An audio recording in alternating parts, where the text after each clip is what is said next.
తెలుగుని ప్రేక్షకులకు నమస్కారం. నేను మీ ప్రశాంత్ గొండియాల. ఇటీవల కాలంలో ఎచ్చెర్ల ఎమ్మెల్యే ఎన్ఈఆర్ అసెంబ్లీ సమావేశాల అనంతరం ఒక రకమైన స్కిట్ చేశారు. ఆ స్కిట్ ప్రస్తుతం రాష్ట్ర వ్యాప్తంగా సంచలనంగా మారింది. ఇదే అంశంపై స్పందించేందుకు ఎచ్చెర్ల కూటమి శ్రేణులు ఉన్నారు. సురేష్ గారు చెప్పండి, 2019 ఎన్నికలప్పుడు అప్పుడు తెలుగుదేశం 23 సీట్లకు పరిమితమైంది. 23 అంటే దేవుడు స్క్రిప్ట్ అయింది ఆ రోజు. ఈరోజు 11 అంటే బూత్ అయిపోయింది. ఎలా అర్థం చేసుకోవాలి? అదే అర్థం చేసుకునే విధానంలో వాళ్ళకే ఉండాలండి తెలివితేటలు ఏంటి అనేది. ఆ రోజు దేవుడు రాసిన స్క్రిప్ట్ అంటే ఈ 11 కూడా దేవుడు రాసిన స్క్రిప్టే. ఆ నామాలు అనేవి వాళ్ళు జ్ఞాపకించుకోవాలి. భగవంతుడే పెట్టాడు, అరే తప్పురా నాయన ఇలా చేయకూడదని.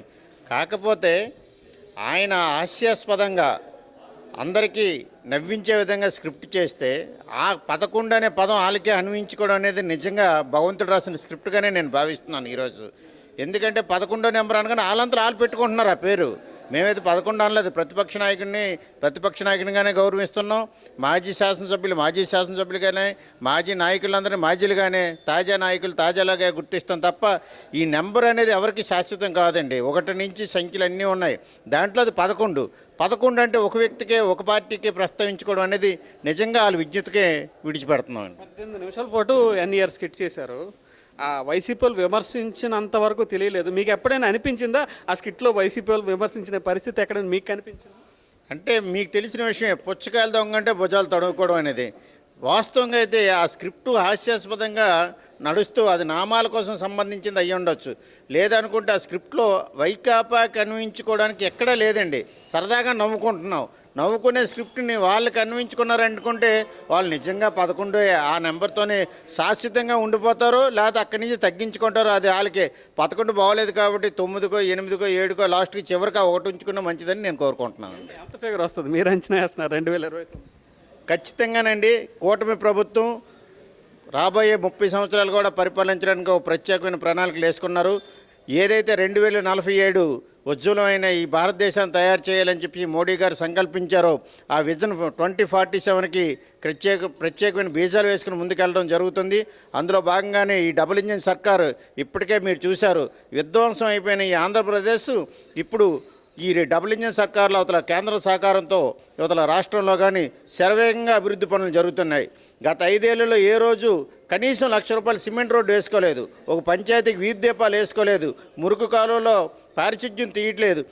ఇటువంటి పరిస్థితుల్లో ఈ వచ్చిన 10 నెలల్లోనే ఆంధ్రప్రదేశ్ని సుందర ఆంధ్రప్రదేశ్గా, స్వర్ణాంధ్రప్రదేశ్గా తీర్చిదిద్దడానికి అహర్నిశలు అవతల ప్రధానమంత్రి మోడీ గారి సహకారంతో రాష్ట్ర ముఖ్యమంత్రి చంద్రబాబు నాయుడు గారు కానీ, అలాగే జనసేన అధ్యక్షులు పవన్ కళ్యాణ్ గారు కానీ, అలాగనే ఐటీ శాఖ మంత్రిగా ఉన్నటువంటి పవన్ కళ్యాణ్ గారు కానీ, ఇప్పుడు విద్యాశాఖలో కూడా ప్రత్యేకమైన ప్రక్షాళన చేస్తున్న లోకేష్ బాబు గారి సహకారంతో ఈ ఆంధ్రప్రదేశ్ ముందుకెళ్తుందని కూడా ఈ సభాముఖంగా తెలియజేసుకుంటున్నాను. ఇదైతే నిన్న గొర్రెకిన్న ఒక రకమైన ప్రెస్ మీట్ పెట్టారు.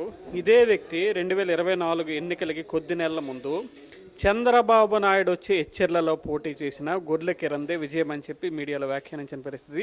ఈరోజు ఇదే రకమైన అనిశ్చితమైన వ్యాఖ్యలు చేసి ఏ విధంగా అర్థం చేసుకుంటారు గొర్రెల కిరణ్ వైఖరిని? గొర్రెల కిరణ్ గారు అంటే అది రాజకీయంలో భాగంగా రకరకాలుగా ఆ రోజు మాట్లాడుకుంటారు. ఎక్కడో ఆశ ఉంది. ఈ విధంగా చంద్రబాబు నాయుడు గారితో పోల్చుకుంటే నేను ఇక్కడ విజయం సాధిస్తానని ఆయన అనుకుని ఉండొచ్చు.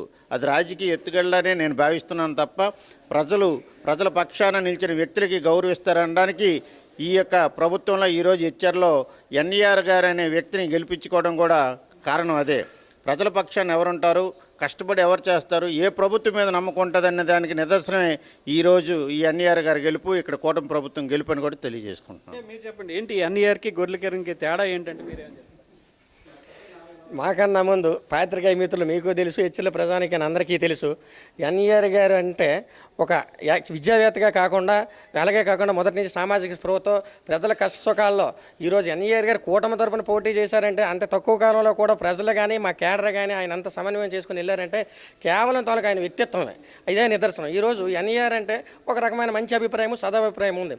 ఈరోజు ఆయన కులం లేకపోయినా ఏది లేకపోయినా సరే కేవలం ఈ కూటమి నాయకులందరూ కూడా ఆయన వెనకనే వెళ్ళారంటే ఒక మంచి వ్యక్తిని గెలిపించుకున్న ఆనందం ఇప్పటికీ మాకు కొనసాగుతుంది. గతంలో ఎమ్మెల్యే అన్నది అది మాట్లాడకూడదు, వాళ్ళ కార్యకర్తలు చెప్తారు ఏడు జరుగుతుందో ఏటో. ఈరోజు ఎన్ఈఆర్ గారికి ఏ కూటమి నుంచి వచ్చిన 40 రోజుల్లో ఇంత మెజారిటీ ఇచ్చారంటే చాలా కాలంగా ప్రజలు ఎంతవరకు అటు సైడ్ నుంచి కూడా వేసారని మేము భావిస్తాం. ఆయన నాకు వ్యక్తిత్వం నచ్చక ప్రత్యేకంగా మేము ముందు నుంచే ప్రకటించుంటే ఎంత మెజార్టీ వచ్చింది? ముందు ప్రకటింటే 50,000 దాటిన మెజార్టీ, అందుకే 29,000 దాటి వచ్చింది. కానీ ముందు ప్రకటింటే ఎన్ఈఆర్ అనే వ్యక్తి 50,000 దాటే వచ్చును. 9 నెలలు గొర్రెలకన్నా ఏం చేశారు? ఎక్కడైనా కనబడ్డారా ఆయన పరిస్థితి? వాళ్ళ కార్యకర్తలు అంటారు ఎక్కడా కనిపించడం లేదు, కనీసం చావు పుట్టులు కూడా రావడం లేదు అని అంటాను.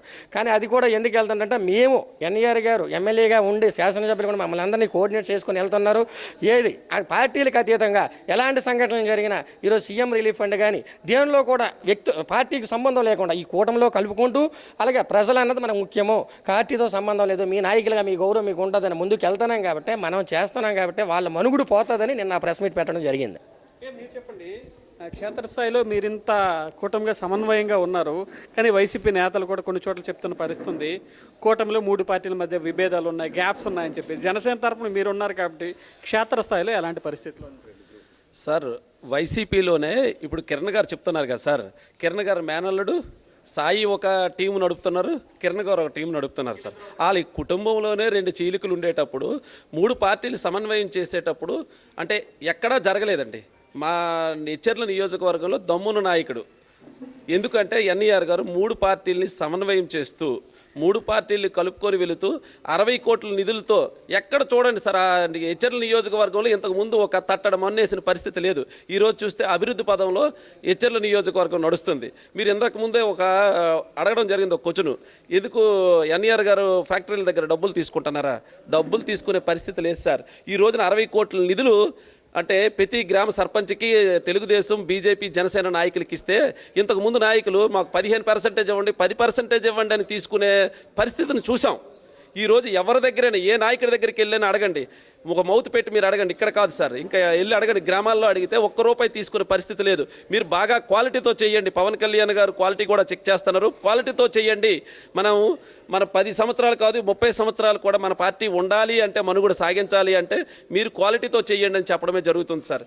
ఏమీ లేదు సార్, ఒక 20 ఏళ్ళగా మా విలేజ్కి రోడ్లు వేశారు, 3 కోట్ల నిధులతో ఈరోజు రోడ్డు వేశారు సార్. అంత దమ్మున నాయకుడైతే ఇంతవరకు ఎచ్చెర్ల నియోజకవర్గంలో ఎంతోమంది మారారు సార్, ఇంతవరకు అటువంటి నాయకుడైతే లేడు. మాలో ఎటువంటి గ్యాప్స్ లేవు సార్. ఎందుకు లేవు అంటే అందరినీ సమన్వయం చేసుకుంటూ వెళుతూ కూర్చొని పెట్టి తమ్ముడు కొన్ని దగ్గరలో తగ్గండి, లేదంటే కొన్ని దగ్గరలో మీరు వెళ్ళండి, ముందుకు వెళ్ళండి అని చెప్పడం జరుగుతుంది. ఇక్కడ ఒక విషయం క్లారిటీ ఇవ్వండి. ఇందాక మీరు చిన్న లీక్ చేశారు, వైసీపీలో 2 గ్రూపులు ఉన్నాయని చెప్పి, సాయి వర్గం కిరణ్ వర్గం. మొన్నటి ఎన్నికల్లో మీ కూటమికి ప్రత్యర్థి గొర్రెల కిరణ్కి మీకు ప్రత్యర్థి ఉన్నారు.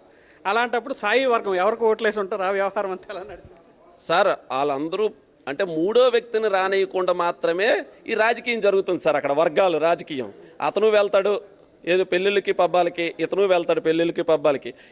మా ఇద్దరిలో ఎవరికి వచ్చినా పర్వాలేదు, 3వ వ్యక్తి వస్తే మళ్ళీ మా ఇద్దరు కనుమరుగైపోతాం కాబట్టి వీళ్ళిద్దరూ ఉండాలనే ఆలోచనతో వీళ్ళిద్దరూ తిరగడం జరుగుతుంది సార్. 3వ వ్యక్తిని రానియకుండా చేయడానికే సార్ ఇది రాజకీయం, తప్పించి ఇంకో రాజకీయం అయితే చేయట్లేదు సార్ వీళ్ళిద్దరు. ఇది మొత్తానికి ఎచ్చెర్ల నియోజకవర్గ కూటమి శ్రేణులన్నీ క్లారిటీ ఇచ్చేసాయి. 2024 2019 ఎన్నికల ముందు 23 అన్న పదం దేవుడు స్క్రిప్ట్ అయినప్పుడు ఇప్పుడు 11 అన్న పదం ఎందుకు బూతు పదం అయిందంటూ కూడా కూటమి శ్రేణులన్నీ ప్రశ్నిస్తున్న పరిస్థితి ఉంది. మా ఎమ్మెల్యే సాంప్రదాయాలను గౌరవించి ఒక రకమైన స్క్రిప్ట్ చేస్తే దాన్ని ఎందుకు తమకు అన్వయించుకుంటున్నారంటూ కూటమి శ్రేణులన్నీ దుమ్మెత్తిపోస్తున్నాయి. ఇదే పరిస్థితులు కనుక కొనసాగితే భవిష్యత్తులో మరో సింగిల్ డిజిట్కి మాత్రమే వైసీపీ పరిమితం అవుతుందని కూడా వీరంతా ఎద్దేవా చేస్తున్న పరిస్థితి ఉంది. శ్రీకాకుళం జిల్లా ఎచ్చెర్ల నియోజకవర్గం నుంచి కెమెరా పర్సన్ నాగుతో ప్రశాంత్, తెలుగు 1 న్యూస్.